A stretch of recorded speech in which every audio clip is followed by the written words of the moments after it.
Hey everyone, how you doing this morning? It's Marla. Hopefully everybody is doing well. I am in my PJs with a makeup-less face, but I wanted to do a very quick video on my pre-diabetes diet results. I'm going to show you what my A1C numbers were. I think, I'm going to look it up, but I'm pretty sure I had my A1C test done, I think in August of this year. And at that point I was 5.7, and on the range that they use for A1C, the range that they use on my A1C results, 5.7 kind of puts you into the pre-diabetic warning area, letting you know that, hey, you're heading towards maybe possibly type 2 diabetes. You may want to watch what you're eating. When I first got that number, I was a little surprised because I thought to myself, wow, my diet is pretty good. You know, I don't eat junk. I don't eat any sugar. I don't go to any fast food restaurants. Pretty good about my grains, but I could be better. And I knew I was slacking a little bit in the sugar department because I would just be out and have a piece of chocolate or something and think, oh, you know, my diet's so good. This little bit of chocolate is not going to make a difference. When you have a family history of diabetes like I do, my father was type 2 diabetic and his mother was either type 1 or type 2, but she was definitely on insulin. I did not want to go down that path. That really scared me. I didn't want to take any of the diabetic medications. I didn't want any of the side effects. I already am on a lot of medication. So I thought to myself, how can I modify my diet without making it feel so restrictive that I am not happy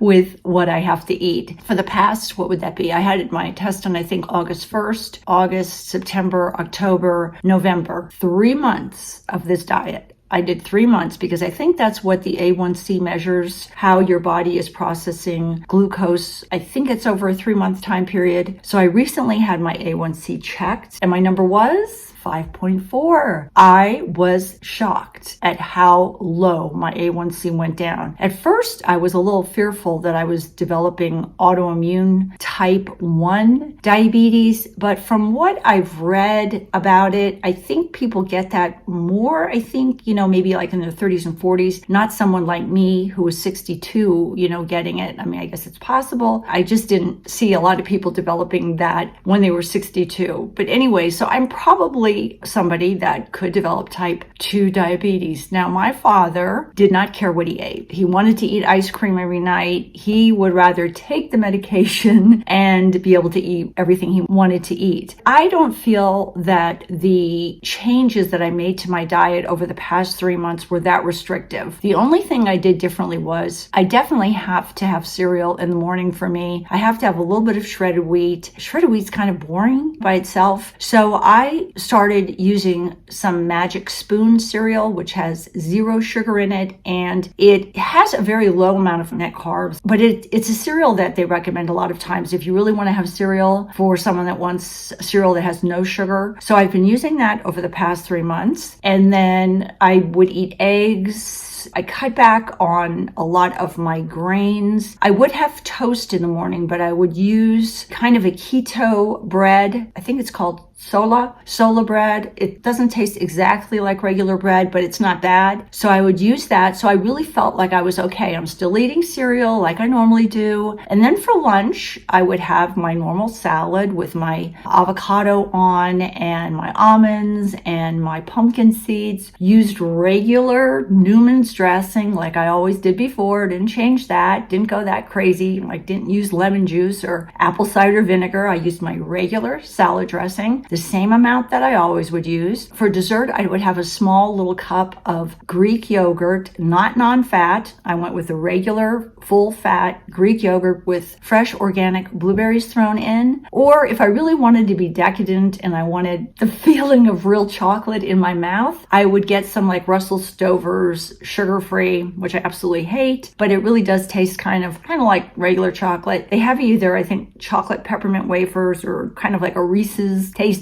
wafer, and that has 0 sugar in. It does have sugar alcohol in there, but I don't think that really affects your blood sugar that much. And then later in the day, I would have more of what I would say a vegetarian type diet. I'm not a big meat eater. Don't like meat that much, but I will eat it. I'm not against it completely. I'll have sometimes hamburger mixed with a casserole, but my hamburger casseroles are very bland. I don't put a lot of heavy things in there like cream or anything like that. I would usually have some rice with hamburger mixed with some mixed vegetables, and I would maybe put just a drop of olive oil on that with some cheddar cheese or Mexican cheese, or I'd make a little burrito. I wasn't that restrictive. Still had pasta. I would have veggie pasta, but veggie pasta still has carbohydrates in it. But what I would do is I would have veggie pasta. I would have half the normal amount of pasta I would normally eat and throw black beans on top of the pasta. Yes, black beans. And then put my regular either pesto on top of that with cheese or red sauce with cheese. You do get used to it after a while. So I'd have a little bit of protein. I didn't feel like the past 3 months I was being extremely restrictive with my diet. The only thing I definitely cut out completely was anything with regular sugar in. I don't drink any sugar drinks normally. I don't drink any orange juice or apple juice. I don't drink any juices, no soda. I haven't had soda in a very long time. I would have either a carbonated water, regular water, or coffee with zero sugar creamer in it. Just that little bit of change made a huge difference in my A1C. So I am so proud of myself.